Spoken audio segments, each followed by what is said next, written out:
Good afternoon, members. We've formed a quorum. It is also time to start the meeting.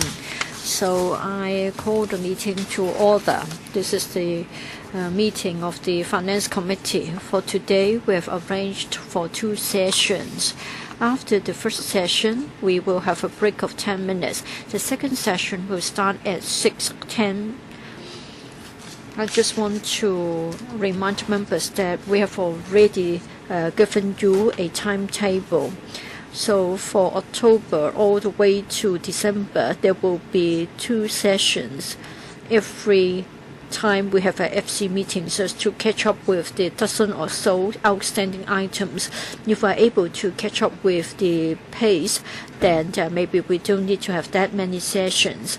Now, members, if you have direct or indirect pecuniary interest for the matters before us today, please, in accordance with 83A of the Rules of Procedures, before you speak, please do declare the nature of such interest. I would also like to remind members to note the provisions about voting under Rule 84 of the Rules of Procedures in relation to direct pecuniary interest. Albert Chen, I'm glad to have this opportunity to have direct cooperation with you. I think there will not be fewer sparks, but then the unreasonable arrangements will probably be reduced drastically.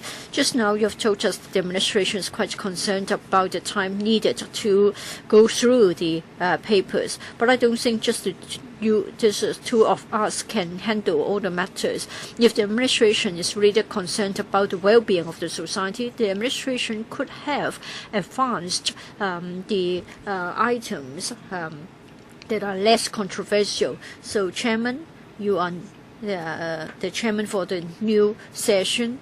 Can we not sort of have something new and have a sort of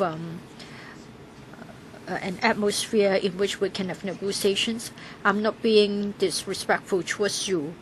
We are about the agenda, not so much about inviting the administration to do anything. Yes, you can invite the administration to do certain things. Yes, exactly. It's about the agenda. I would like to invite you to make adjustments to the agenda. For today's agenda, it has already been fixed. There are 2 items. Please don't waste our time. Mr. Chairman, I've already noted your point. Administration has also heard you. I don't want to engage in an argument with you. Li Chek-yen, same point. A point of order. In accordance with paragraph 39 of the Finance Committee procedure, I would like to move without notice that discussion be now adjourned, because we'd like to know whether the administration is willing to advance the livelihood-related issues. Moreover, the current administration lacks legitimacy to submit such funding requests. So I would suggest that we should adjourn the discussion in accordance with paragraph 39 of the Finance Committee procedure.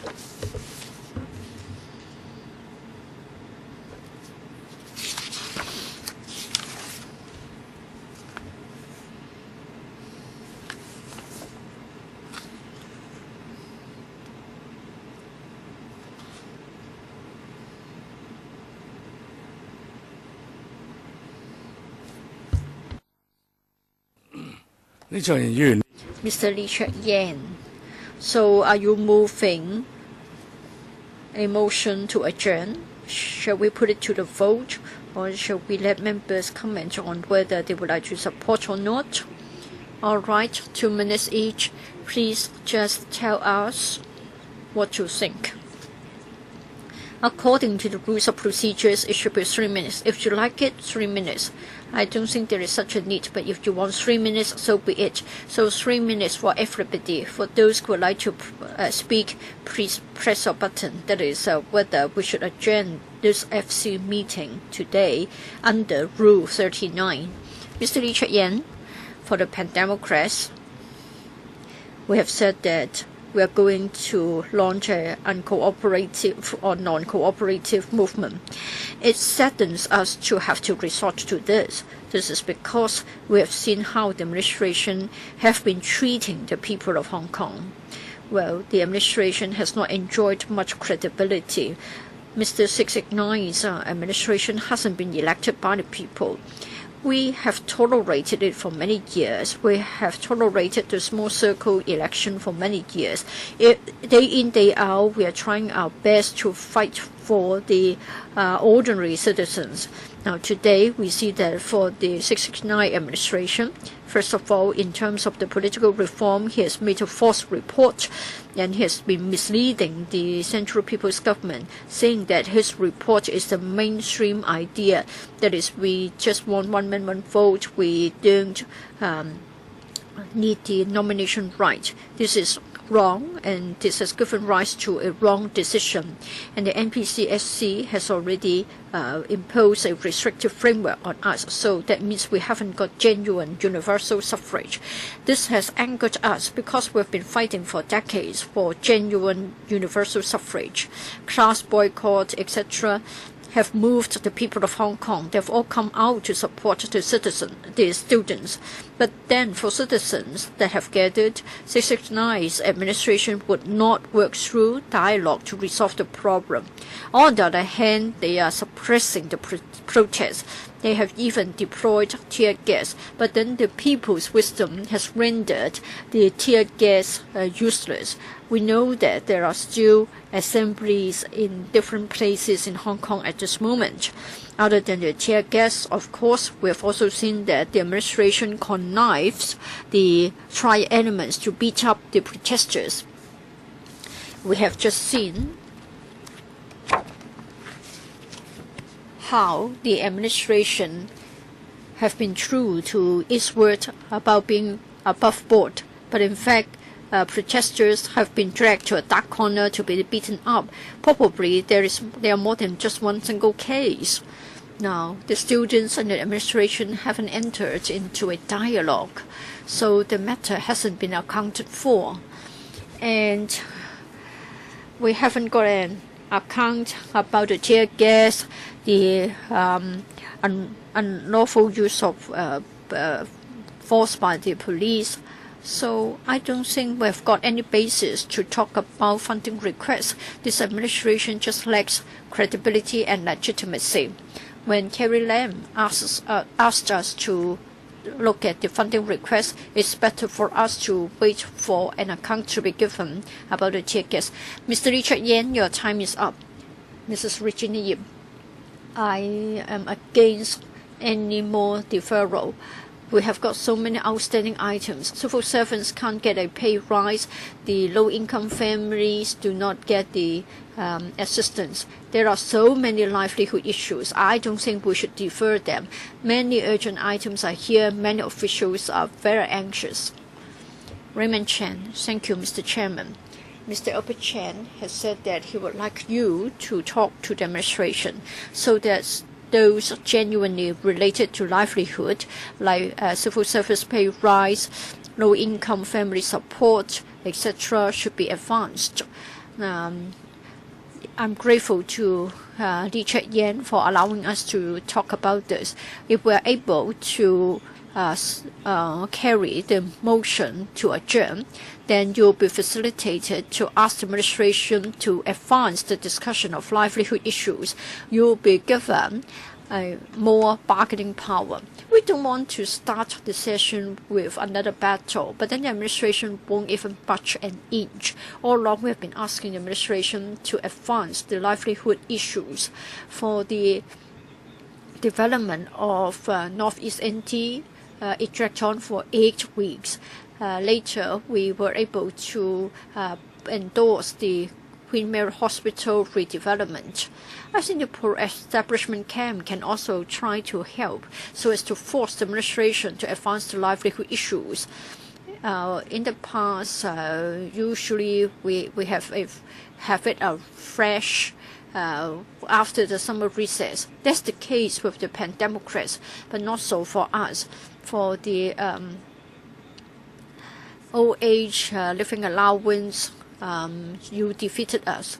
But then for the Northeast NT, we are not going to let it die down.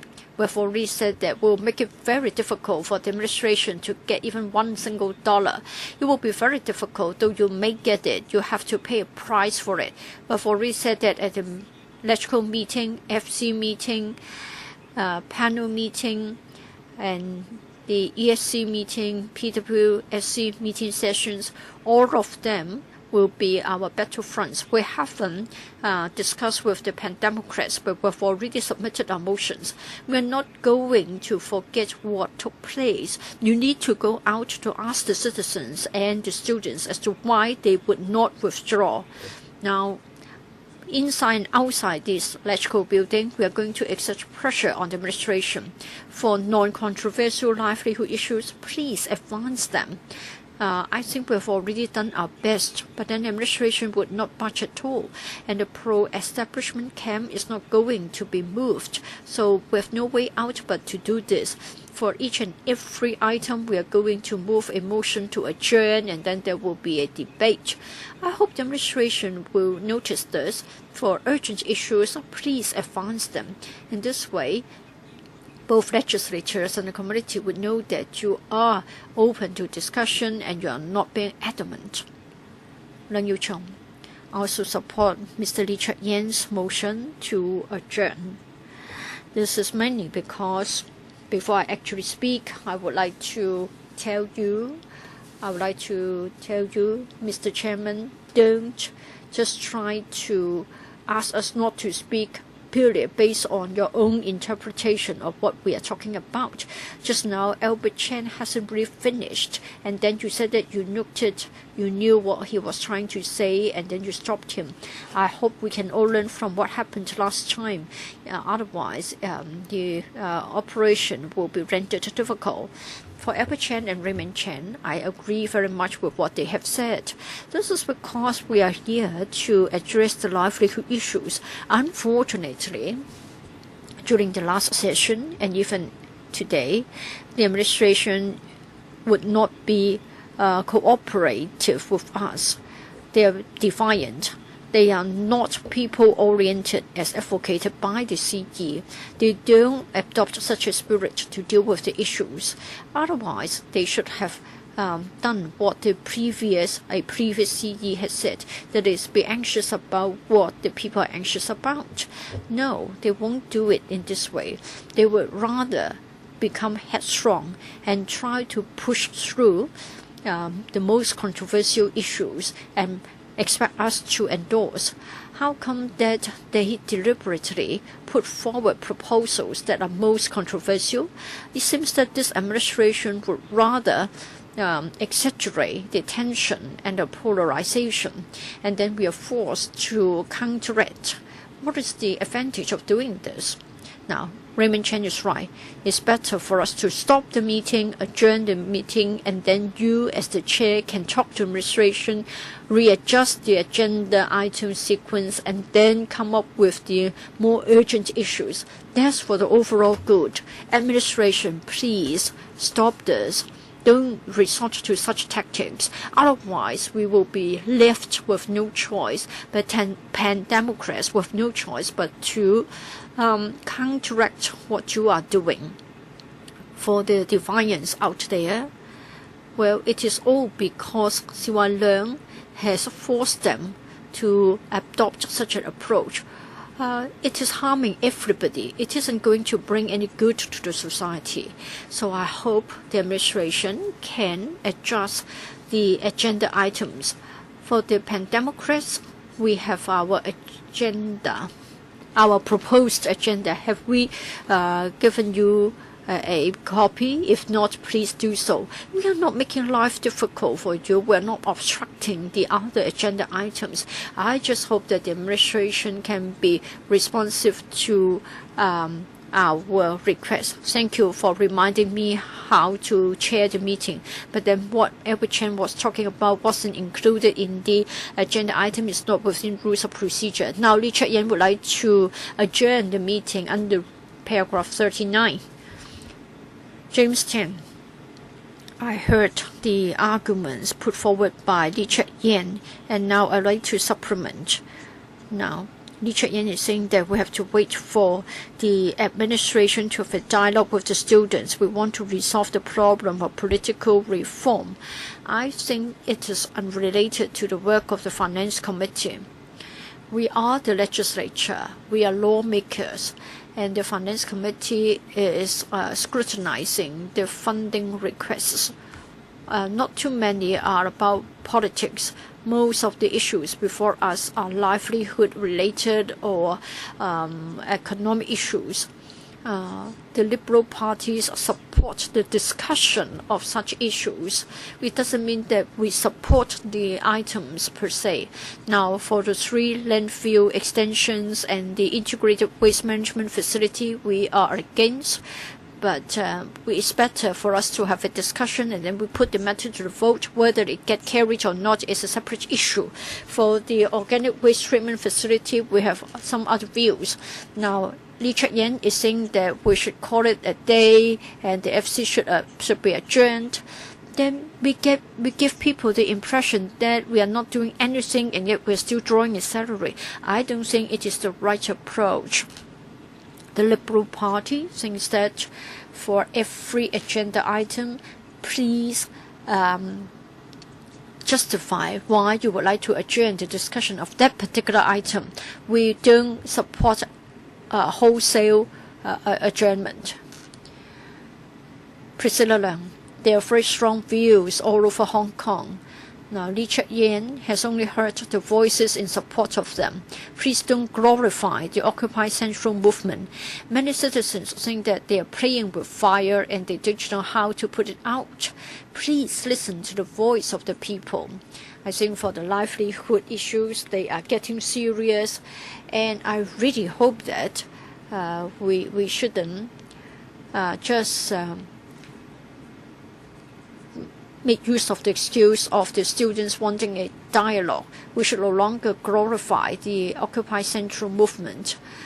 I think we should discuss each and every item on its own, and then we vote on them individually. That's what we normally do. We cannot expect agreement for each and every item. We are a divided house, but it doesn't mean that we should sort of deny others the chance of getting the facilities like the organic waste treatment facility. Have a discussion and vote on it. I think the society has already got very strong views about the electrical. Sit home. Thank you, Chairman. For the past 2 weeks, I think we have been trying hard to put out the fire. It isn't just the pro-establishment camp.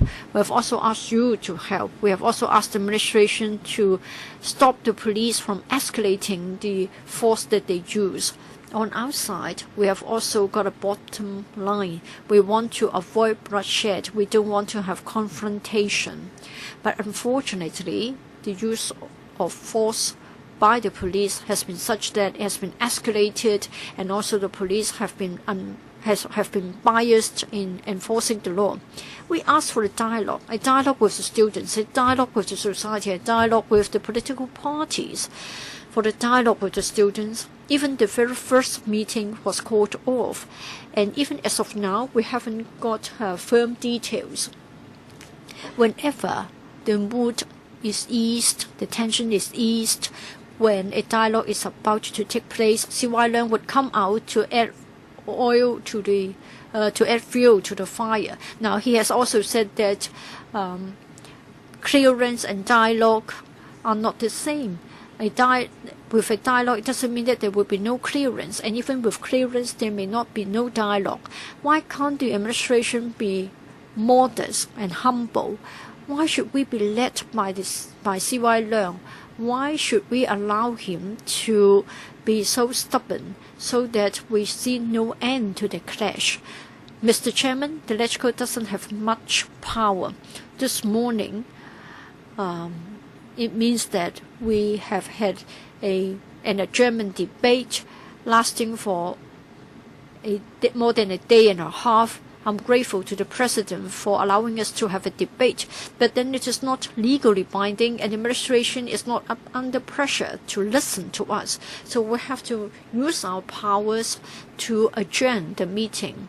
And then the aim is to force the administration to respond to the cause of the society so as to diffuse the current situation. If there are indeed very urgent issues on livelihood, the Pan-Democrats will open a humanitarian channel.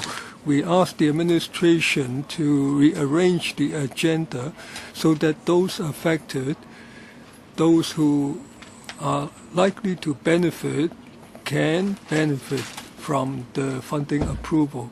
Please exercise your power so that the agenda can be rearranged. If the government doesn't do it, you can do it.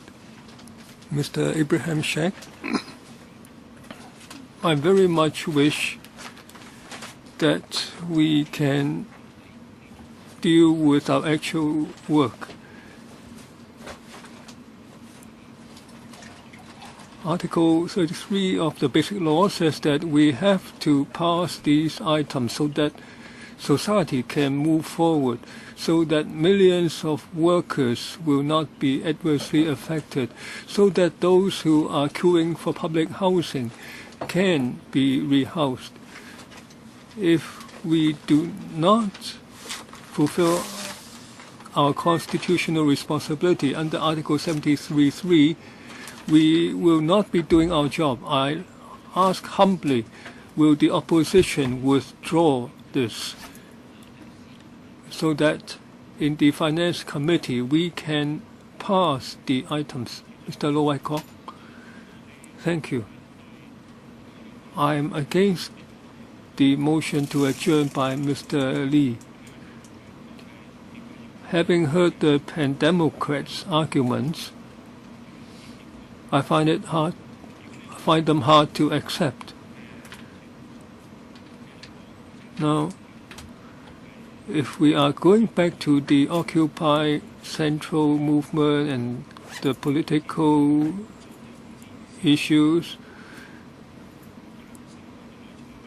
now there is no consensus in society, and you are extending this battle to the Finance Committee. The FC has a lot of work to do. Now, this morning many members spoke. Both Pan-Democrats and pro-establishment members want to lower the temperature. However, in the FC, the temperature is being raised. Now, on what issues concern people's livelihood? Now, the documents before us are very clear. The treatment center for organic waste, that has been postponed a long time already. If we have this center, we can reduce 200 tons of waste being put into the landfills. Why is it that we cannot drag our feet on these landfills and the treatment plants? Now, we all understand that we cannot evade the issue anymore. Now, this year, earlier in the year, Pan-Democrats, pro-establishment members, together went to Europe to inspect how other countries dealt with their waste. When we came back, we felt that there are things that we should learn from. That's why we cannot postpone the issues anymore. Now, the non-cooperation movement, that is no reason to stop the work of the FC. We have to account to the public. Some of the items coming up cover residential care homes for the elderly, software system for the social welfare department, or for the improvement of welfare for society, and infrastructural projects await funding to resolve livelihood issues.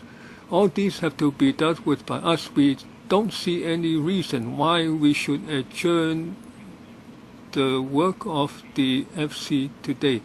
Frederick Fong. I support Mr. Lee Cheuk-yan's motion. We must not view that the student movement can be separated from the work of the Council. The objective of genuine universal suffrage has been a long-standing issue. A report was submitted to the central government. It really underplays the issue, and the tear gas of the tear gas issue has caused people a lot of anguish. They think that it should absolutely not occur against the student movement. Now, whether you agree with it or not, people of different views have been polarized. Everyone is very angry. At this time, you want to discuss some issues, some controversial, some not so controversial. Of course, it's difficult. Now, whenever we see that there may be a chance for compromise, somebody comes out and tries to undermine the whole thing again. So the student movement persists, and there is no discussion on how to end it. Now, this is the impact, whether it's on people's emotion or on values. Now, on the ordering of the agenda items, there's a lot of controversy. That controversy lasted from the previous legislative year. Now, these are lively issues that concern the welfare of the low-income people. Why can't those have precedence? Why do you have controversial items in precedence? So there will be a lot of opposition.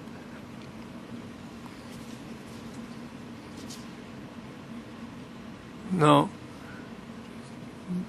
people now are going to sit down together and talk on regarding the students' movement. Now, hopefully, we can discuss the items, taking the easy ones first, but I think now is not the time. Wu Chi-wai. Thank you, Chairman.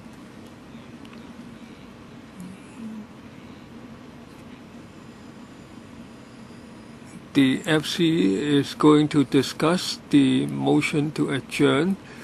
It's because we see the society entering a phase where it cannot be governed, as the President said. Now, if we can ensure that issues concerning people's livelihood can be endorsed quickly, if that is equated as resolving the governability of society, I think we are being naive.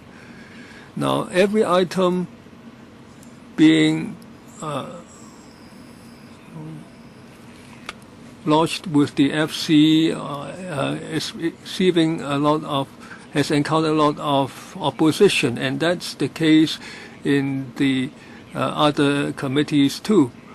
Now, if we ignore this opposition, this force, you cannot win the battle.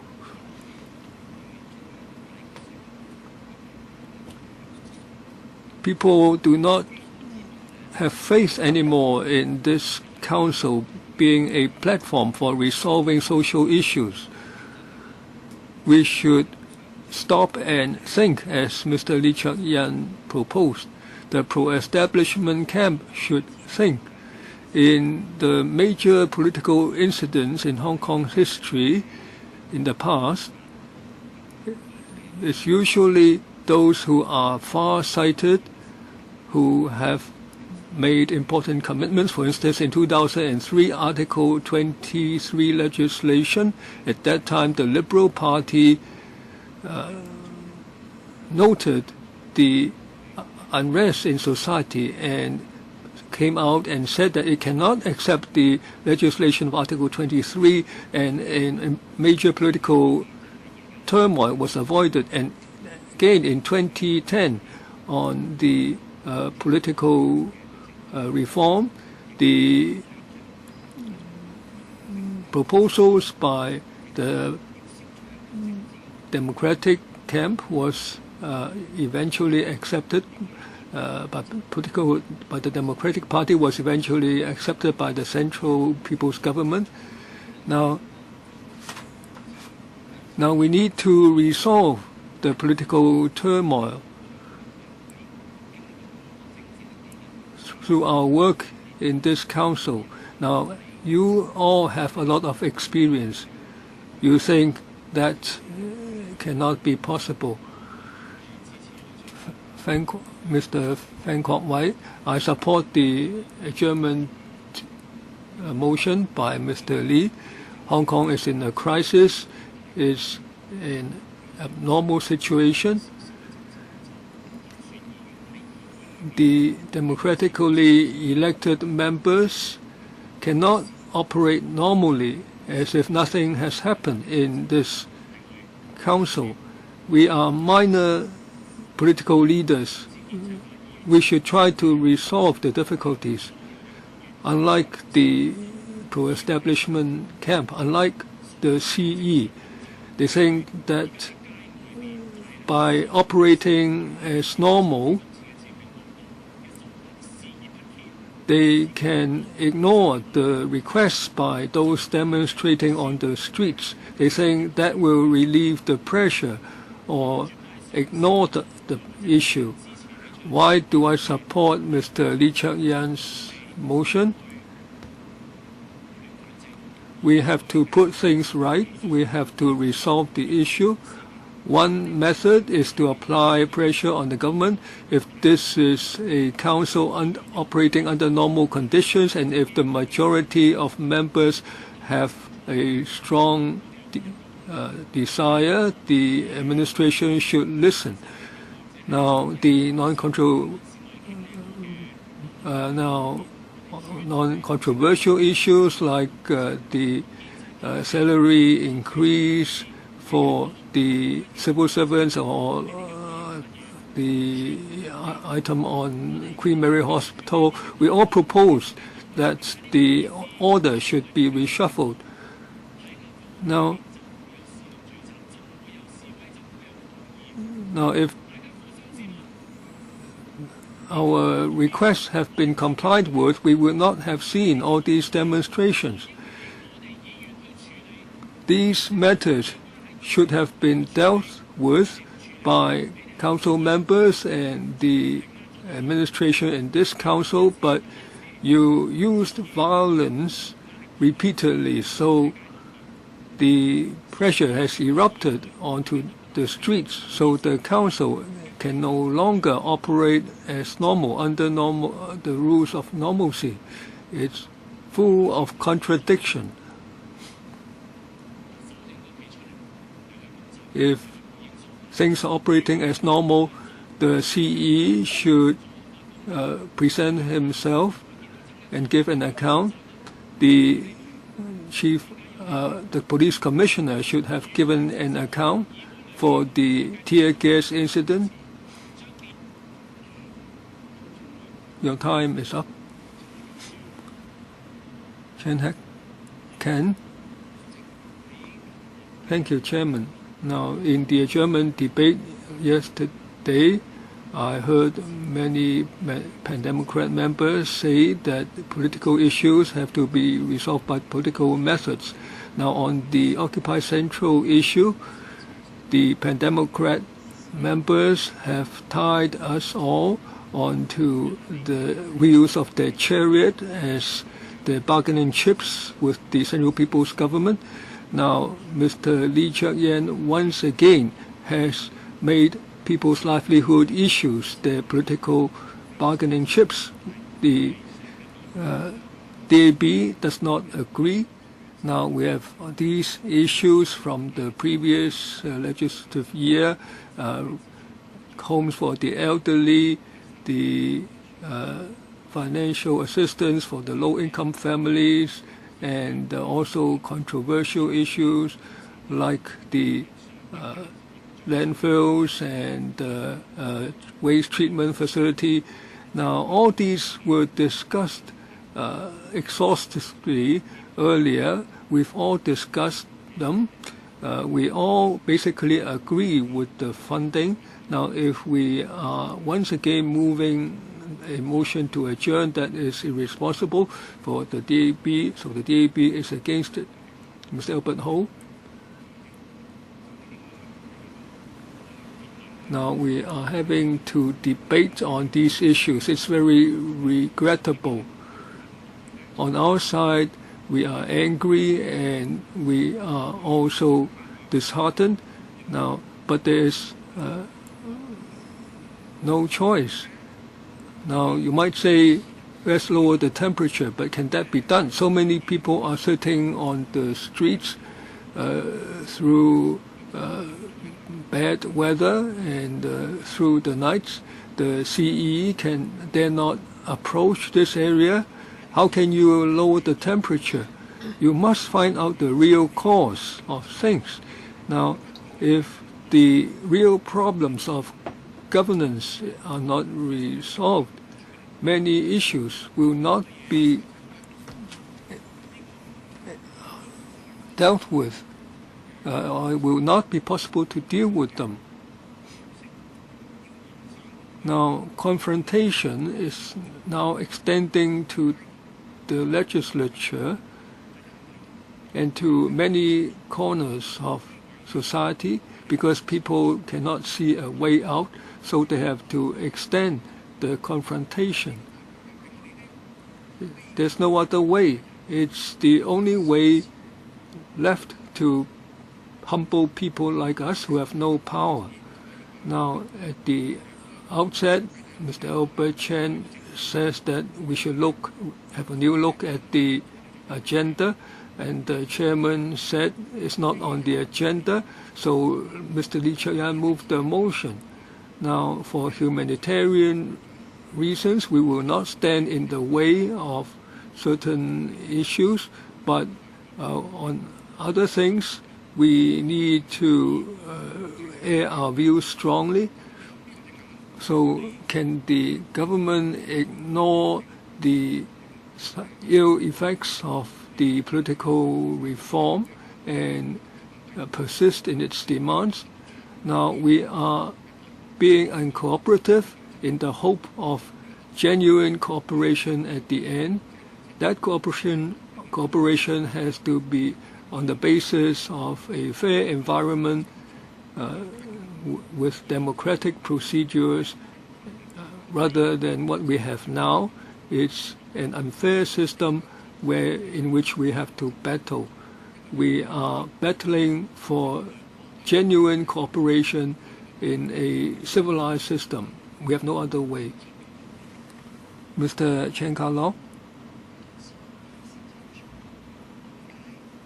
We have to explain clearly to the public why is it we have this motion to adjourn today.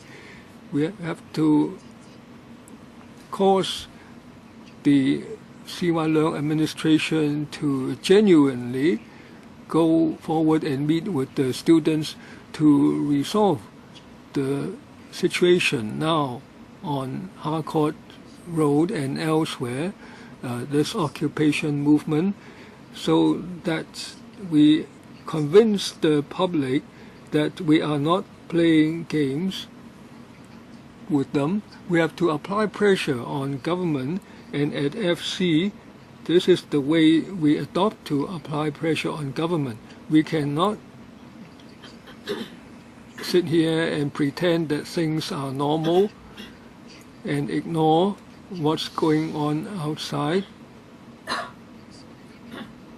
especially when many of the members here in the past few weeks took part in the movement and saw with their own eyes what people are demanding. But we cannot be too hypocritical. In particular, the pro-establishment camp, you say that we should not appeal to the fire. Well, who proposed here to invoke the Powers and Privileges Ordinance to investigate into the Occupy movement? It's you.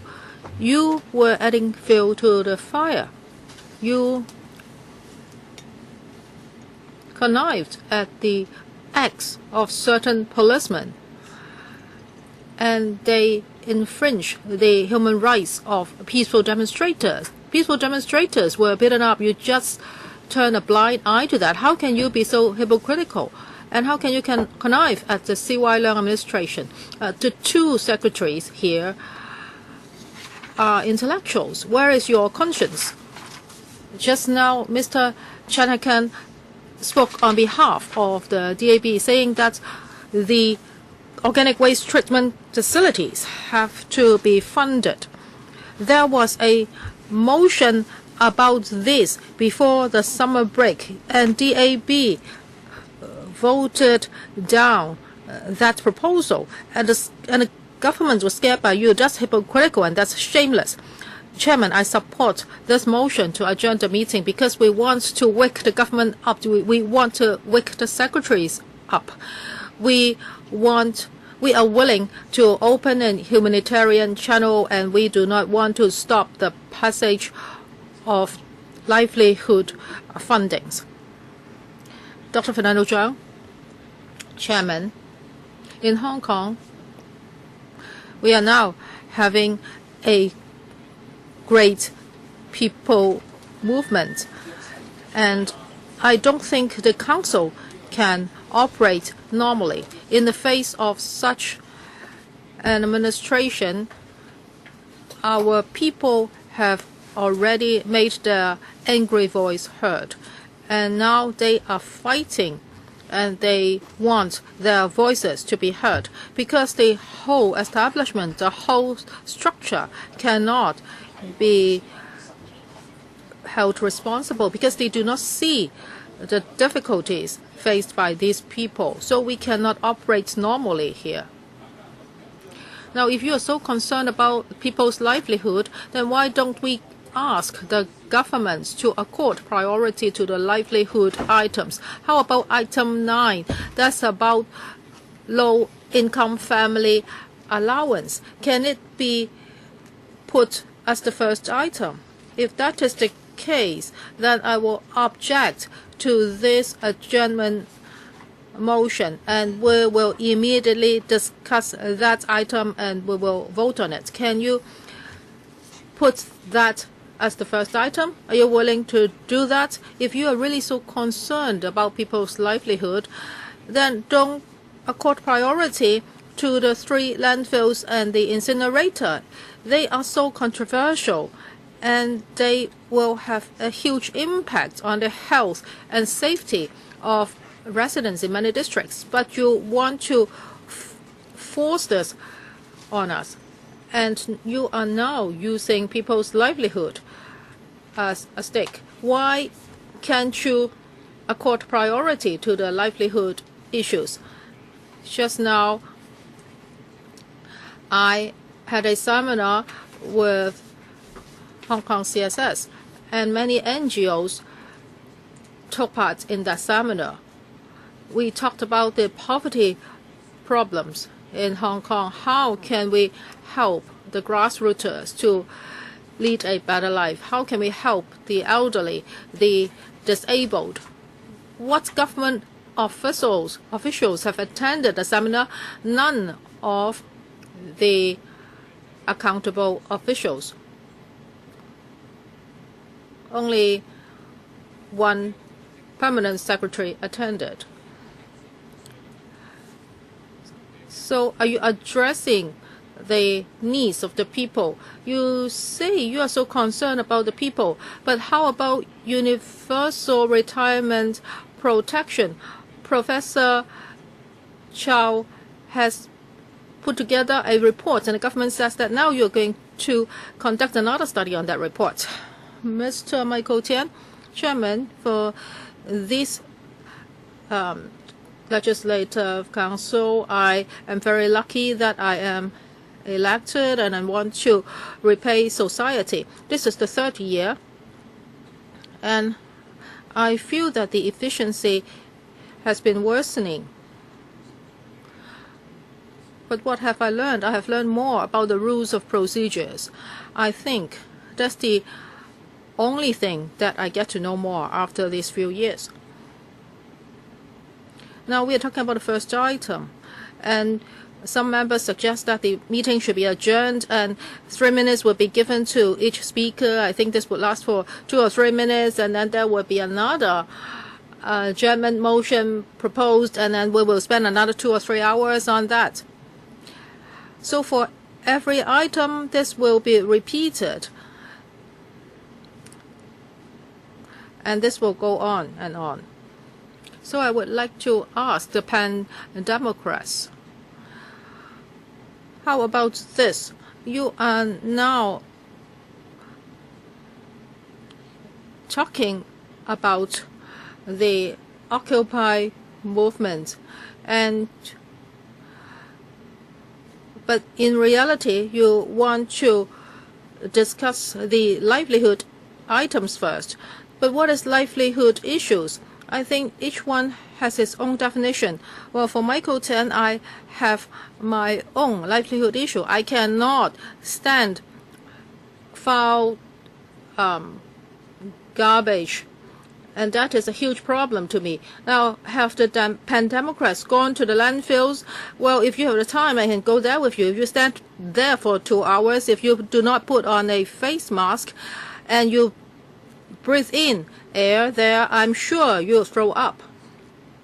You see, now that you see that there is a huge amount of food waste delivered there every day. If every day, over 3,000 tons of food waste will be disposed of at the landfills. And in the future, if we can make improvements, and this odor problem can be alleviated. But of course, members are not living in the vicinity of the landfill, so that you do not know the bad smell. So you should support this by reducing food waste. Is very important. Mr. Gary Fan, this is not a time for you to carry on a dialogue. Now, if these members are so concerned, why do they want to adjourn the meeting? I really do not understand.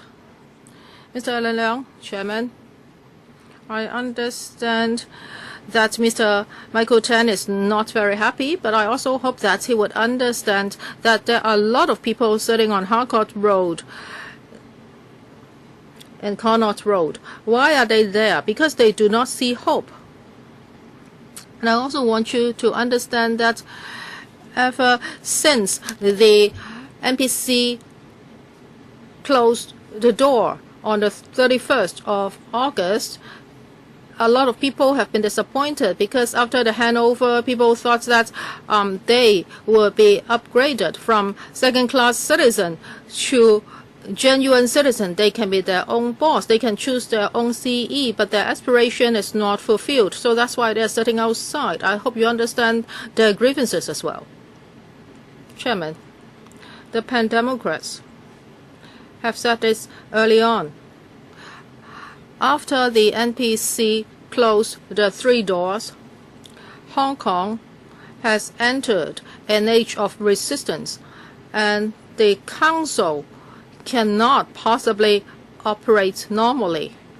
If we do not respond to the people sitting on the umbrella square, that is not possible. They are waiting for an apology from the government for the 87 tear gas bombs.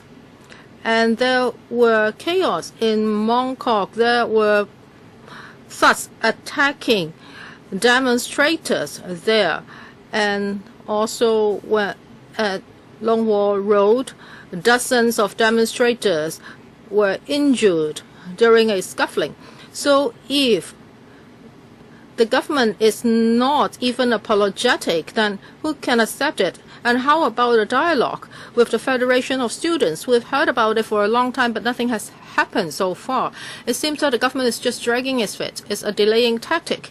And if this council still operates normally, how can we cooperate?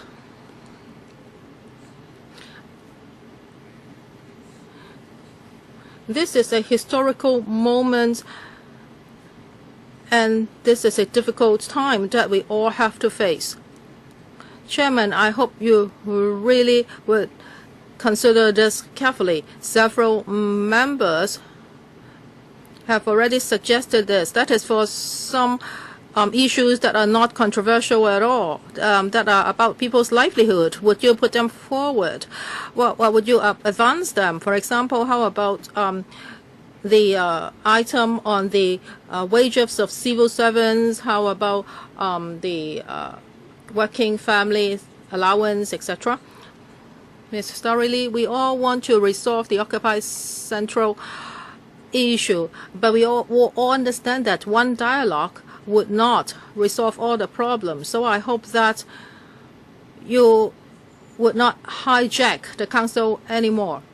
Now we understand that the FC is still handling items that were supposed to be passed at a large session. Well, just now, some people talked about council violence. In the council, actually, the majority should rule, but it seems that it's not the case now. Several members have hijacked the council. What items are controversial and what items are not? This is just decided by a few members, and some members say that other members are hypocritical and shameless. Yes, I agree to that. Now the government is putting forward proposals, but we are stopping the government's proposals at any rate. Isn't that hypocritical and shameless? Mr. Lam Kwok-hong is not here. Does any government official would like to respond? Mr. Albert Chen, you have spoken already. No, I have not. You have not pressed the button? Oh, yes, you have. Mr. Albert Chen. Chairman, for this adjournment motion, of course, the people power supports it. I think the FC's operation is totally twisted, and the government's operation is also twisted. In the past, well, people say that the majority was hijacked by the minority. However, Hong Kong people are also hijacked by the pro-establishment camp. You have vested interest. Now, 17 years after the handover, what about the well-being of people?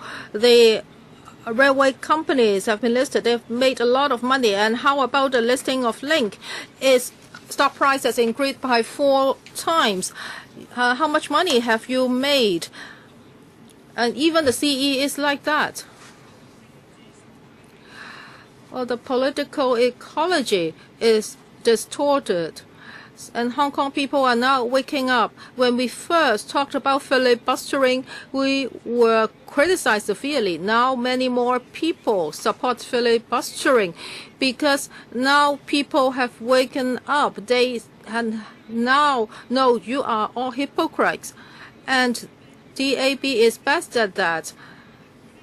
The Link is increasing rents, and you object to that. But don't forget that you supported the listing of Link. If you didn't do that, then there was no such thing. Because now you are distorted facts. You are distorted people's dignity. Zhongshigan people now name you stupid Shigan. Well, this is your new nickname. Well, Chairman, let him speak first. You can not reduce my time. Well, people will think this is outrageous. When they see you, they think you're outrageous. Chairman, look at the agenda. A lot of people want their lives to be better, but what does the government want to talk about? We are seeing all these white elephants. It's a waste of public money. It's a waste of resources, and you don't care about people's livelihood. You are now building all these infrastructures. It's a transfer of interest to the big conglomerates, and you establish the MPF system so that big conglomerates could make money. Well, for the senior officials, now they are talking about environmental protection. I don't know what profits will you be reaping. Will your relatives be working in some of these areas? So I think the political ecology would have to be changed. Mr. Albert Chan, I would like to remind you that you should not use insulting words to talk about other members. Mr. Albert Chan? Mr. Albert Chan, I would like to remind you that you shouldn't be used insulting words on other members. If other members say the same things to you, I'm now speaking, please shut up. If other members do the same thing to you, I would also remind them that they shouldn't be used such humiliating language. Mr. Leung Kwok Hong, which remark do you think is offensive? Mr. Chung Shikan, you have ruled that his remark was offensive, so you should ask him to retract that. Otherwise, he's destroying the council.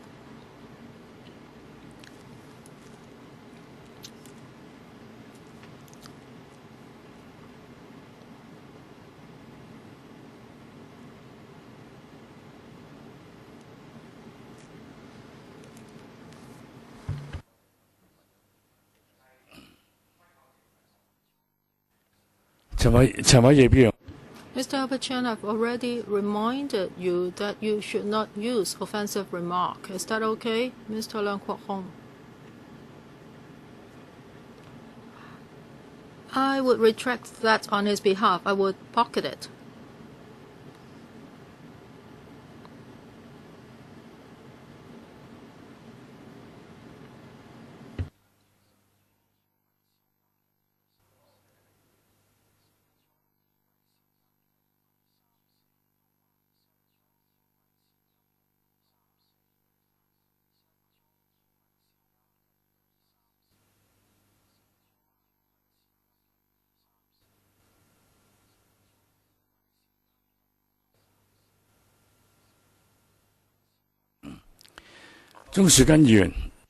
Mr. Chung Shikan, I heard what he said. He said that there are people outside who are saying that your new nickname is Stupid Shikan, and it's not he invented it. And I reminded him not to use offensive remark. Then he should not be held responsible, right? I can always say that other people have said that. Well, that's what I heard from him. I'm not going to debate this anymore. Mr. Leung Kwok Hong. Thank you, Chairman. Chairman Ma once said, well, the enemy is getting worse every day and we are improving every day. Now the electrical is almost monopolized by the pro-establishment camp, and Mr. Albert Chan has talked about the length, the rental increase of public rental housing, etc. Now, for all these bad things, if they were not supported by the pro-establishment camp, then none of these items could have been passed here. I have evidence. We have had enough. We objected to Mr. Leung saying he was in the fog all the time. Well, it's a fact. I know Mr. Wong Kam Sing is there. He's really nervous. He really wants his items to be passed. And why are you people doing this? Professor Chen Kakong, how do you know that C.Y. Leung will still be the CE in 2 days' time? It is very suspicious now because he may be sued for taking bribes. If that happens, if he's prosecuted, then what would happen? Or the Chinese government would say that the CE cannot be arrested, the CE cannot be sued. Even if he cannot be arrested in Hong Kong, he cannot be extradited from Hong Kong, but then is Australia and the UK, his daughter is still living in London, and he won't be able to go to Hyde Park, and then there may be a family relationship problem. So as long as he doesn't come here, he hasn't got the qualification.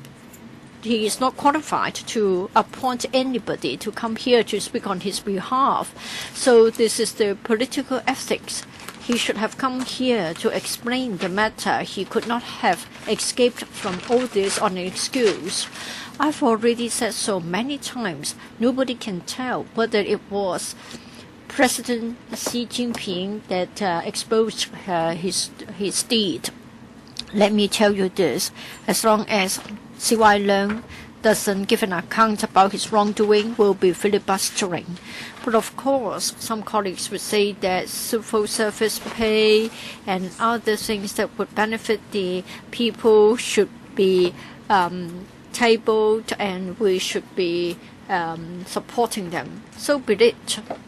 Mr. Chen Kim-po, now it is said that if there is no solution to the political impasse, then there should be no stop to the filibustering. But then we shouldn't be hijacked in this way. We mustn't say that we should not have FC meetings. Well, in fact, the organic waste treatment facilities as well as the extension of the landfill are also livelihood issues. Yes, you see the protesters in Harcourt Road, but what about the others? A larger group of people out there that you don't see. Now, if we don't have meetings, do we still have our remuneration?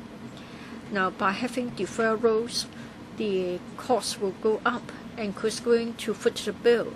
After all, the taxpayers. So we have become the people's enemies. Why is it that you're still going about it happily? So you may very well want to put up a fight. You can have a protest, you can have a demonstration, but then we're still getting paid for our work. So please think about this. Mr. Ng Leung Sing, I thought there was filibustering for a controversial item during the last session. Now members are saying that they have been filibustering many years. Now, in fact, everybody is trying to succeed in filibustering. But then it means that by having filibustering, we are not wholeheartedly serving the people. I think we are just trying to hit at the people's interests rather than serving the public. You shouldn't be attacking the FC. All FC items are livelihood related and for the good of the people. Like Michael Tian has said, if we don't resolve the problem of waste disposal, we cannot improve the environment. So if we are really dedicated to public service, please think twice. If a particular political party would like to advance a particular item, say that would be acceptable to it. What about if the view from another political party is different? Then I just see no end to all such, and we won't be able to have a consensus and sort out all the matters. Now, if we are to adjourn suddenly, if we halt it suddenly, then next time we come back, they will just move another motion. And as I have said, FC items are all related to public interest. If we allow this to happen, we are not being fair to the public. And a lot of grievance has its root in political issues. But I don't think you should lay the blame at the FC. And as I was the FC chairman last time, I hope that members will try to replace resistance or defiance with dialogue. Please think of the public interest. Sin Chung Kai, we are not taking it out on the FC, rather it is the electrical, because we are no longer a legislature that oppose justice. Just now the House Committee has vetoed the proposal to investigate into CY Leung. I think it is a very clear question. Had it happened in a democratic country, a person like him would have already resigned a long time ago. But then as a result of having such a warped electrical, he's able to stay and his interests can be maintained. Can we really function properly? The materials exposed have put out a very clear case, and yet CY Leung doesn't have to give a proper explanation. He doesn't have to be responsible and liable. We want to know whether there's any conflict of interest. We want to know whether he has breached the basic law. And yet we can't do anything about it. So the electrical has become dysfunctional. We have degenerated into this stage and this state, and this is electrical that I can no longer recognize. Yes, back in the 80s, 90s, I recalled the legislature being of service to the public. Now I just don't know who we serve. Do we serve the people, or are we serving CY Leung? For CY Leung, he just has so many scandals. The illegal building works, yes, you say that is a minor issue, and then he alone can say no to the license application of Hong Kong television. It hasn't been sort of resolved. There must be a conflict of interest. I think he just doesn't allow an investigation to be carried out. He's just trying to hide it away. Once it is exposed, that will be the end of him. Now, let me come back to the FC. For important issues, we can't work on them. We are not allowed to work on them.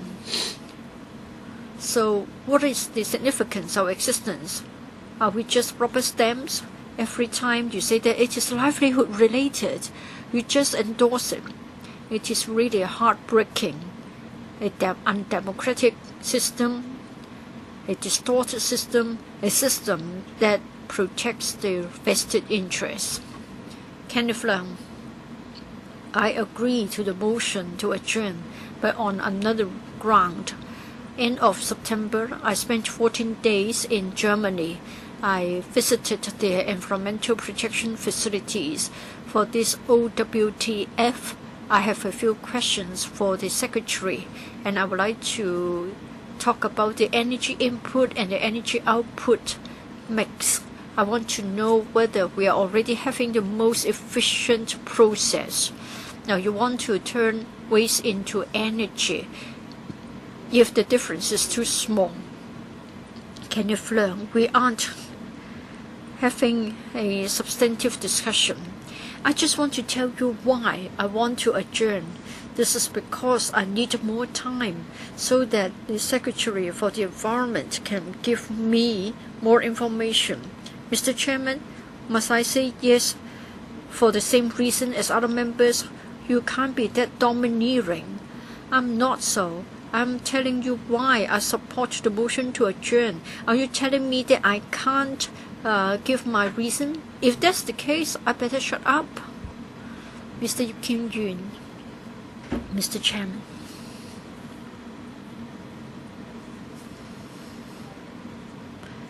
At a House Committee meeting, I already talked about the overall state of the electrical. Many citizens think that we are rather limited in our functions. Mr. Sin Chung Kai has already said that with 38 votes against 22 votes, our proposal has been vetoed. We want to find out whether we can still have faith in CY Leung. It is a very serious matter, and yet we're not able to start an investigation. So what else can we do? So should we do the same all the time? For important issues, we set them aside, and then we just take the suggestions from the administration and just give approval to one funding request after another. I think the LegCo should play a more important role in terms of monitoring the government. If we can't monitor the government, what is the purpose of sitting here? We are not doing justice to the citizens. Now, for the agenda of the FC, I think many members have already said, should we follow the sequence of the government? Can we not think otherwise? Can we not advance certain agenda items? There are some that we all know that will involve a very long discussion process, and we also anticipate filibustering. Yet, at this moment, we allow such items to stand in the way of other less controversial items which will easily get approved. Why can't we be taking the leading role? Why should we allow the government to be so executive-led that the LegCo is rendered into a rubber stamp and we are led by the nose? Now, today, I support the motion to adjourn. This is because, and it is a simple reason, we very much hope that the administration, or rather the whole government, will become much more reasonable before we resume the business. If we can have a dialogue between the administration and the students, then everything will be smoother and it will be more conducive. Now, if the mood is that bad, the FC's discussion will be very tense, and I don't think we can have a rational dialogue. Does any other member wish to speak? If not, in this case, I would like to invite the two directors of Bureau to give a reply. Mr. Chairman, let me first of all give my views. A word about the background in the first place. Looking back, as a result of filibustering, we have this result. During the last session, unprecedentedly, 18 proposals have been deferred, and they include some on today's agenda, like waste disposal and organic waste treatment. They have been deferred, and there are 6 PWSC items that have been deferred, and the cost has gone up, an increase of $30.5 billion more. So, the total will be $30.5 billion, an increase of $9 billion from $29.2 billion. So if we allow the items to accumulate, the cost will go up and the people have to pay more. And then there's also one other item that I want to talk about. For the past session, only 13 new PWSC items have been endorsed, $3.6 billion in total. For the year 12 to 13, 39 items were endorsed, and then the estimate was $90 billion. So the value of the projects endorsed was much lower than the year before. In other words, there will be a delay to many items, many public works projects. This will affect the people as well as the construction industry. I have listened to members' statements. I just want to share with you my sentiments. In the LegCo, you have told us about many issues that are close to your heart. Now, here it seems that we allow political factors to steer the way. In fact, every FC item is related to the needs of the people. Whether we are principal officials under the accountability system or civil servants, we've been working very hard. We hope that we can improve the lives of the people. So we don't want political reasons or other reasons standing in the way, because what has happened is that our efforts to improve the quality of life cannot be dealt with. We hope that you will exercise your wisdom. Yes, some items may be controversial, but then it is exactly because of such a nature that we see that you can play a role here and discharge your functions. Mr. Wong.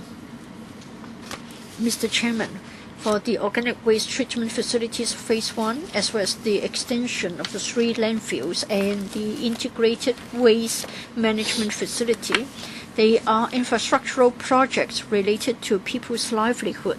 They are urgent and the timing is crucial. For the OWTF, it is going to affect our green lifestyle.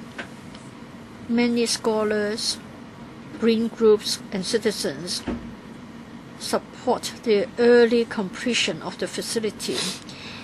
It is an effort to support sustainable use of resources, and it will also reduce the odor nuisance. So it is going to result in improvement on in many areas. There is an urgency, a sense of urgency here. For the OWTF, we have had a tendering exercise. We were not able to deal with this item during the last session. We had to make an effort to extend the tender validity period.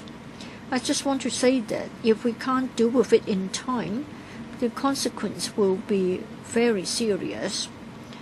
On the one hand, if we cannot award the tender, then the completion date will be deferred once again, so we won't see the early commencement. And as Mr. Chen has said, we have seen an increase in the project cost across the board. So if we delay it any further, the cost of this project will just go up again and again. And then we have already extended the tender validity period, but if we are not able to get your approval in time, then it will necessitate a retendering exercise, and then the delay will be in terms of years. So you can see that there will be a consequence on livelihood. There will be a consequence in terms of the money involved. Li Cheyan, and 1 minute. We all say that we need to give priority to the disposal of waste, but then we have to deal with rubbish. In other sense, we need to deal with the rubbish administration. We can see that for the legislature, we have the functional constituency members who are pro-establishment. They would just disregard many livelihood-related issues. For those related to the conglomerates, like the funding request for the development of the Northeast NT, they would just jump to approve them. Now, I think you are opposing the safeguarding of livelihood. You are simply protecting the interests of the large corporations. So please do some soul searching. Are you serving the conglomerates or are you serving the public? Mr. Lee Cheuk-yen, in accordance with paragraph 39 of the Finance Committee procedure, you move a motion to adjourn the discussion of the FC now. I now put the matter to the vote. Now we'll have a division. The bell will be rung for 5 minutes.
現在開始表決。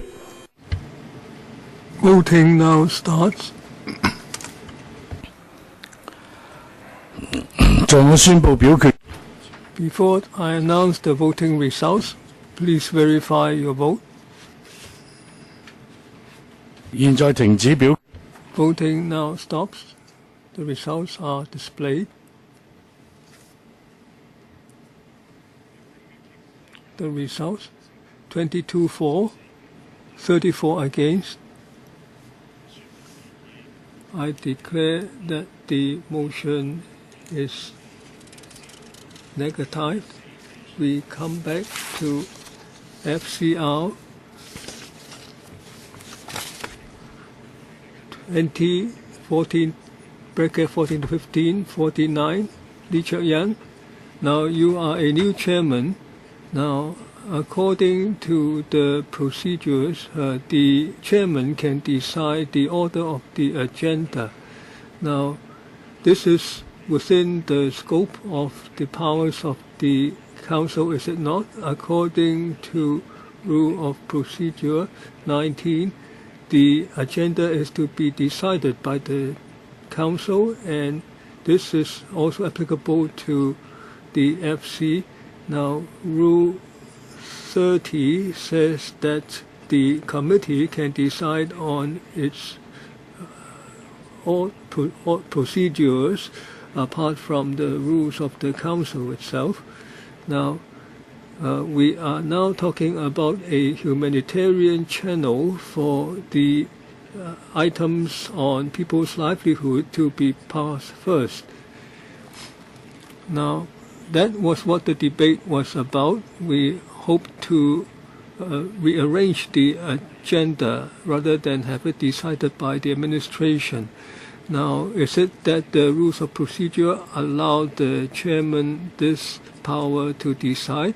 And will you adopt the new approach and reshuffle the agenda rather than leave it to the administration? I do not have the legal advisor beside me, so I cannot have the legal advisor speak on this matter. Now, as for my power as chairman, I intend to proceed with the item.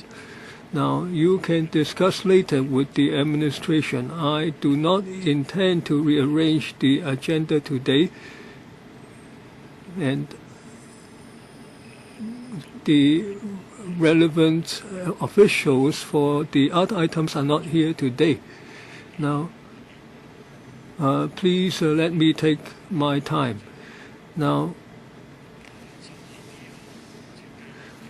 this item is to ask members to approve the upgrading of 172DR to Category A. Wong Hok-kin. The member has not turned on the mic. Alan Leong, is it on procedure? Point of order? On discussion with the administration for reshuffling the agenda. Now, looking at the rules of procedure, they do not say that the chairman does not have the power. That is, the chairman should have the power, but it's the practice of the council that all along the order proposed by the administration is followed in the FC. Now, if you start a precedent departing from the practice of the council, then shouldn't there be a mechanism for you to listen to the FC members on what items they wish to be rearranged? Sorry, Mr. Leong, I already said that I do not intend to do this today. I hope that discussion on this will not extend anymore. I've already come to a decision. I have the power should I intend to break from practice at this moment? I do not intend to break the precedent. Now, let's talk about the agenda item, and you can speak later when the administration speaks.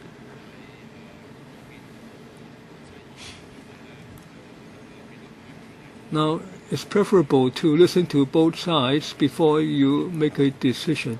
If I need to make a decision on that, I will listen to both sides.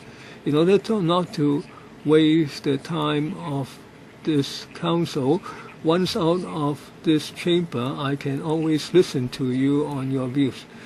This item asks members to approve the upgrading of 170DR to Category A at an estimated cost of $1,589.2 million in money of the day prices for the design and construction of the organic waste treatment facilities Phase 1. Now, the administration asked that this item to be listed as the first item to be discussed today. We have with us the Secretary for Environment, Mr. Wong Kam Sing, Mr. Howard Chan, and also Mr. Elvis Au. Now, the funding request for the OW Treatment Center, OWTC, that was discussed in the previous session, is an environmental infrastructural item. Now, we have to pay attention to the cost. Now, we have submitted earlier some supplementary information for the committee, and looking at this in a macro manner, we have to examine the treatment of kitchen waste. We have 9,000 tons of municipal solid waste discarded every day, and a large percentage of that is kitchen waste. Now, we want to reduce the. Now we have we want to reduce the kitchen waste by about 40%. We are adopting a four-pronged approach: food donation, turning waste into energy, etc., separation of waste at source, etc. Now, we have worked with the public to start a movement on eating in a wise manner. Now, we have a high level of kitchen waste, so we want to reduce waste at source by changing people's living habits. Now, on food donation, apart from the encouraging the business sector to play a role in this, the government has a bridging role. Through the Nature, Environment and Conservation Fund, we want to promote food donations. Now, this fund recently has approved over 10 NGOs a lot of funding for them to distribute surplus food, and that covers Kowloon and New Territories. The goal is to distribute 1,000 tons of food to 600,000 people. Now, we have started a consultant study on collecting waste at source. We want to come up with an approach, and this OWTC is required in the implementation of the whole approach. Now, of course, it will take a period of time. We need to build about 5 OWTCs before we can deal with the over 1,000 tons of waste each day, but we can implement the scheme by stages, and phase 1 is expected to be commissioned in 2017, and the environmental study for the stage 2 is already completed, and we're trying to find a right location for stage 3, and then we will start the environmental impact assessment. Now, on the cost effectiveness of land and because of the limitations for composting. Now, composting is not a long-term solution for Hong Kong. Looking at examples abroad, turning kitchen waste into useful biogas or for power generation, that's suitable for Hong Kong's long-term development. So an OWTC network for recycling kitchen waste is appropriate. Now, overall kitchen waste is about 36% of the municipal solid waste. So handling kitchen waste is an important part of our program. Faced with this challenge, we need the support of society, including that of the legislature. Now, there will be other waste handling infrastructural items. We hope thereby to resolve the difficulties. Now we are faced with this challenge. This approach to the crisis is the result of listening to a broad cross-section of society. We have a holistic strategy with targets, measures, and timetable. And given the response of society, we have talked on many occasions with the legislature and with the district councils, and within the past year we have passed a lot of legislation, and we have introduced measures to remodel the refuse collection vehicles to reduce the impact on the environment, and we try to ask people to eat wisely and to recycle the waste, and this in part through the recycling fund. We hope to adopt this multi-pronged approach to meet people's needs. In the first round, 10 Kapil. Thank you, Chairman. Sorry, 4 minutes. Now, I think most agenda items relate to funding for concerning people's livelihood. This is dealing with municipal waste. This certainly has to do with livelihood, especially if you are against landfills.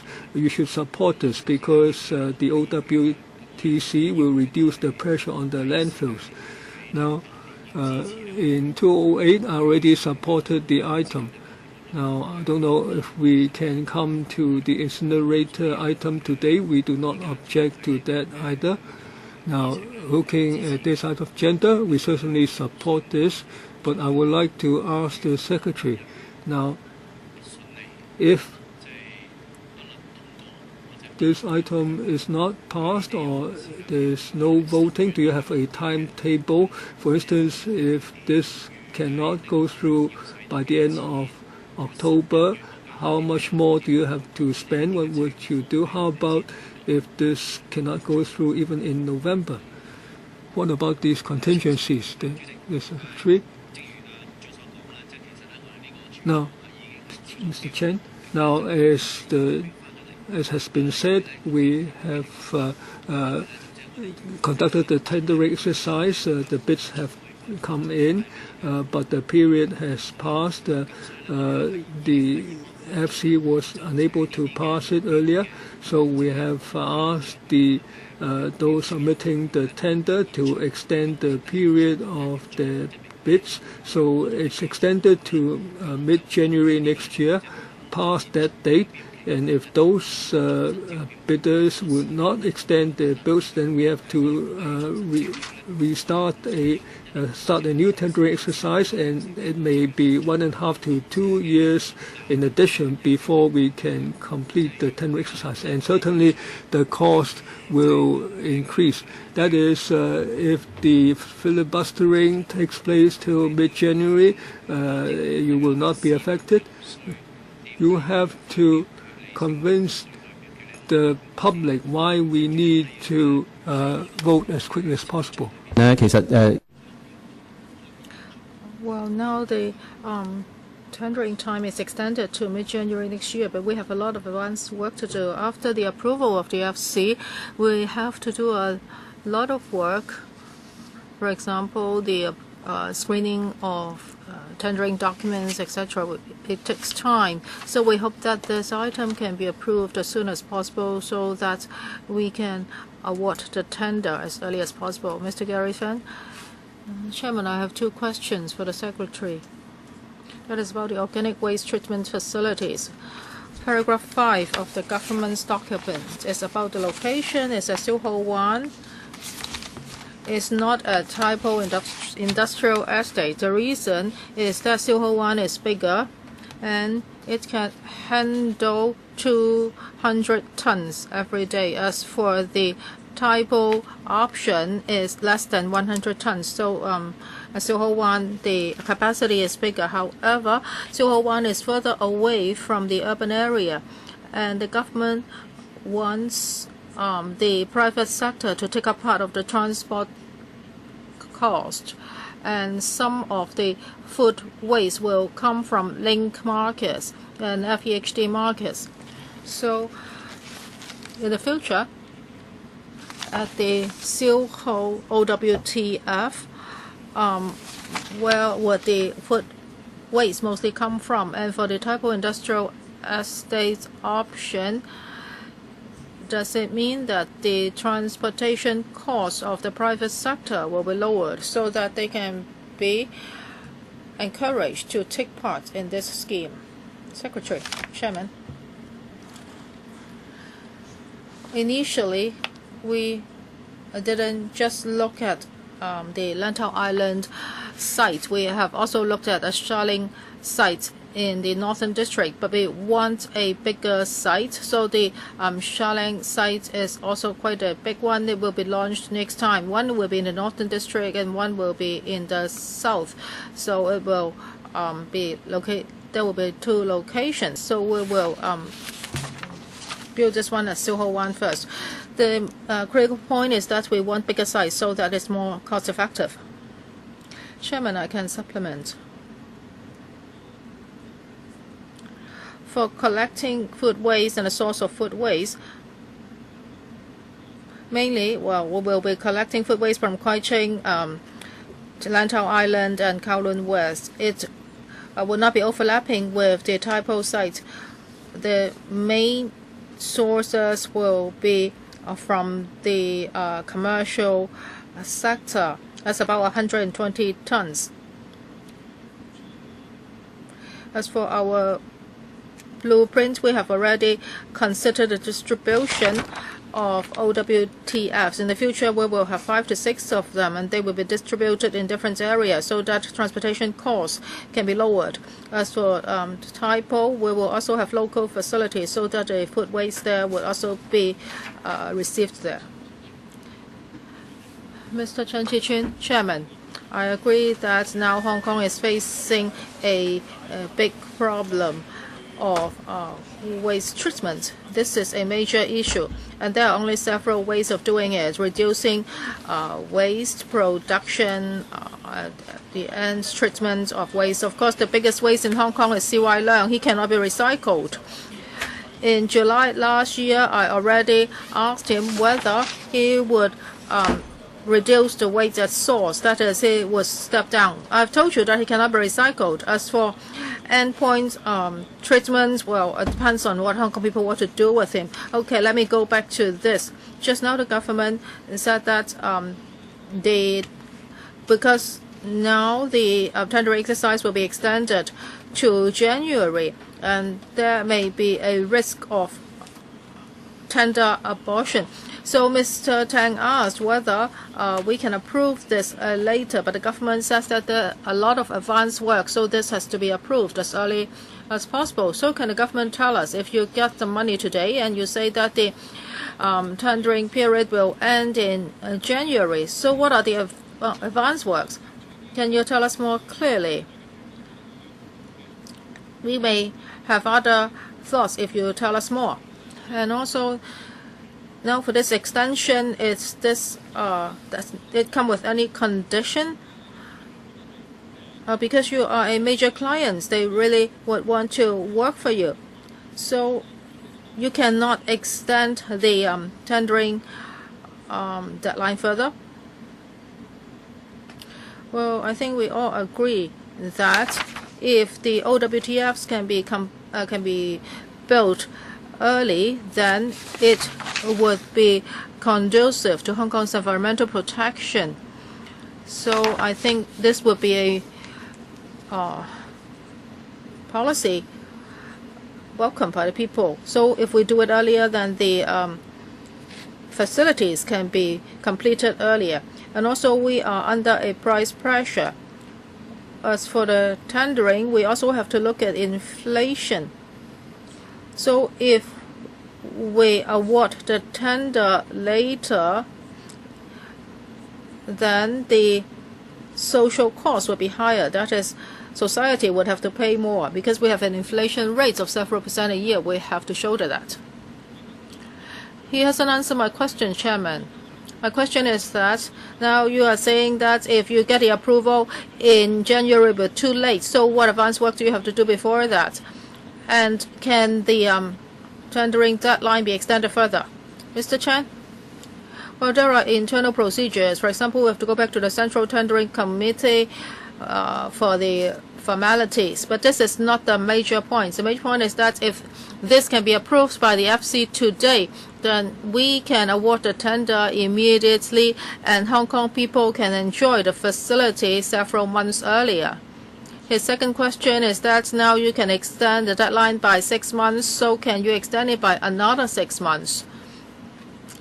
Secretary, I was in engineering in the past, and for extending this deadline for such a long time is already very extraordinary. Now, because when you bid for a project, it's at a certain time, and when you eventually get the project, the inflation may be very serious. I don't think he has answered my questions. I'm not happy with his answers. Yes, you can be unhappy with his answers. Well, if that is the case, then let us look at Rule 39 of the FC procedure. That is, I suggest that the discussion of this agenda item be adjourned without notification, and the agenda item is FCR 2014-15-49. Mr. Chen Chi-chun invokes Rule 39 of the FC procedures. He asked that discussion on item FCR 2014-15-49 be adjourned. Then according to Rule 39, members can speak on this motion, but they cannot speak more than once, and they cannot speak for more than 3 minutes. Well, due to the time constraints, I'll just give each member 3 minutes. So if you want to speak, please raise your hand or press the button. Mr. Tan Kapil? I would like to ask a question. Well, we'll be taking a break soon, and after the break, we continuing, or he can invoke this rule again. If that is the case, then we cannot discuss anymore because he can do this time after time.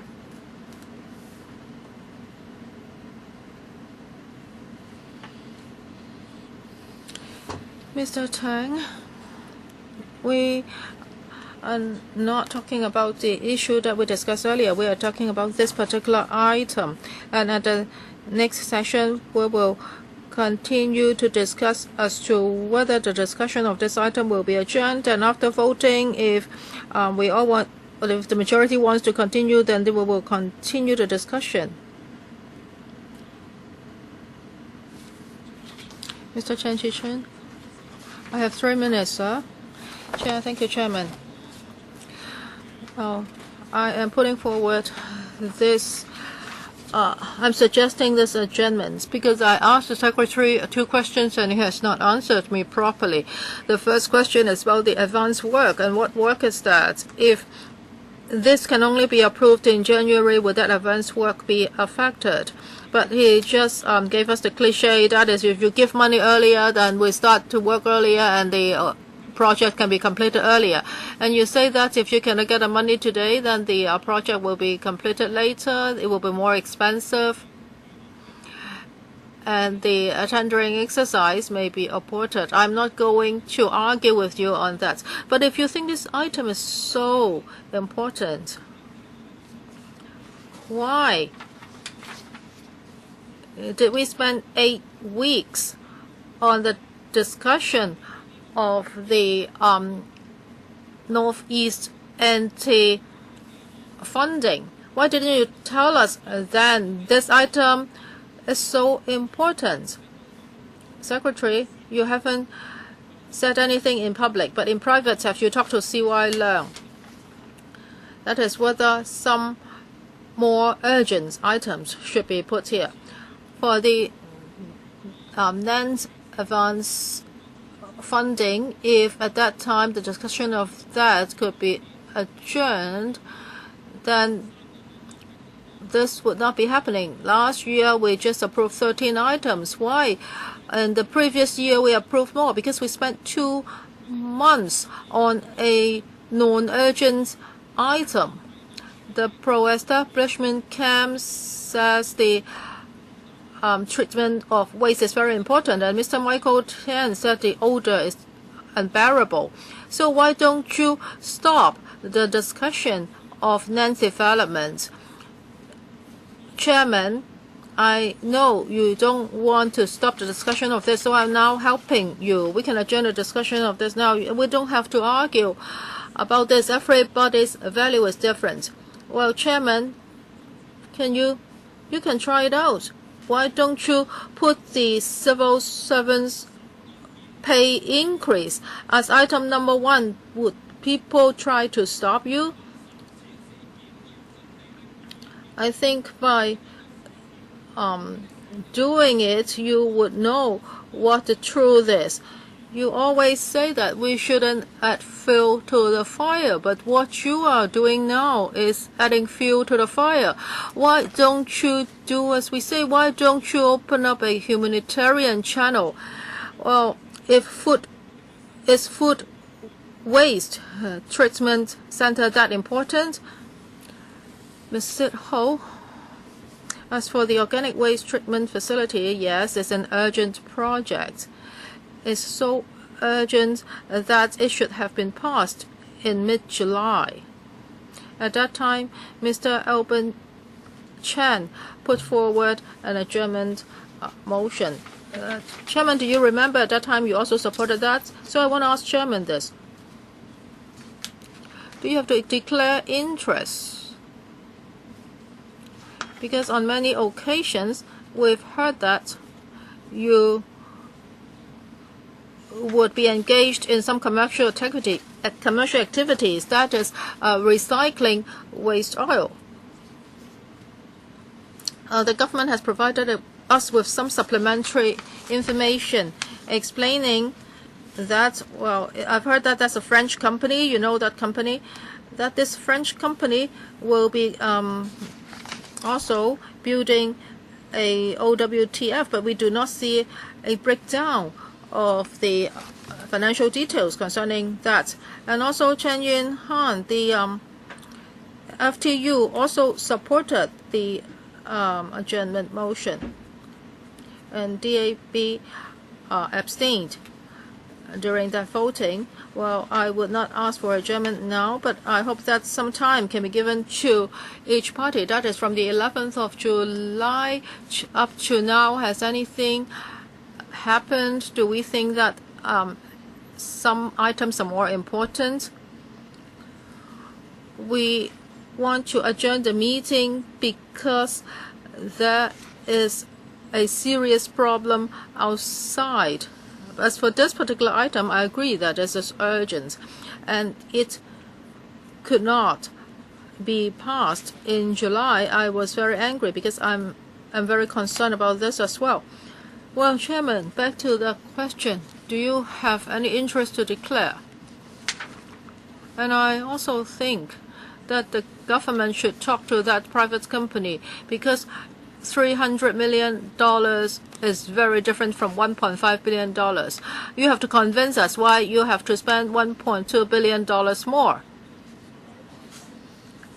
In July, if you tell us that in July you already knew that there would be a problem, then we would take that into consideration. So can you give us more detailed information?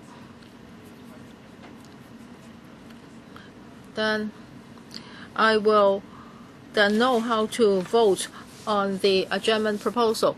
Chairman, can you declare your interest first? We are now talking about whether the discussion of this item will be adjourned. It has nothing to do with the declaration of interest. Ms. Chen Yunhan, well, I was not planning to speak, but Ms. Sitho mentioned my name. On that day, some members said that $300 million would be sufficient, and the government said that it's $1.5 billion. And I asked the government some questions, but the government didn't give me very satisfactory answers. I was happy that later on a meeting was held with the FTU. They told us a lot of details. So under such circumstances, if I'm to vote now, then the FTU's 6 votes would be in favor of the government's proposal. Any other member would like to speak on this? Dr. Fernando Zhang.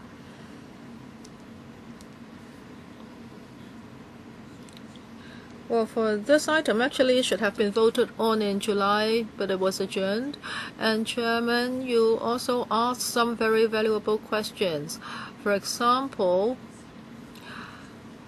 a private company would only need $300 million to run it. And if the government wants to build an organic waste treatment facility, it would need $1.5 billion. I've looked at the government's reply. Actually, it's quite rough. It says that for the estimate of $300 million is they are just approximate figures. But the government hasn't given us the details concerning the $1.5 billion. How is it compared with the $3 million proposal? And you have also asked them about the buildings themselves, and they say that it's a steel structure. It's not a concrete structure. Chairman, I'm not an expert in this area, but when I look at the government's reply, it hasn't explained to us clearly that why this building design and the materials used are more expensive than those proposed by you.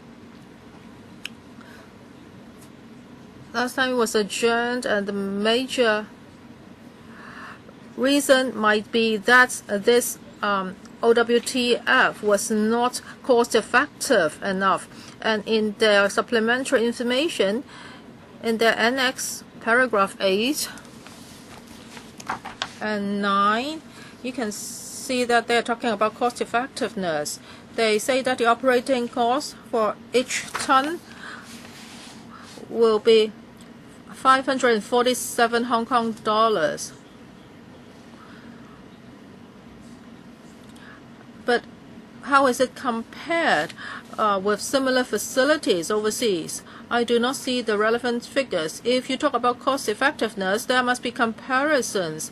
You have to compare your operation with other similar operations. Of course, it would be best if it is a local facility, but in Hong Kong, we don't have such a facility, so you should be comparing with overseas facilities, but we do not see the relevant figures.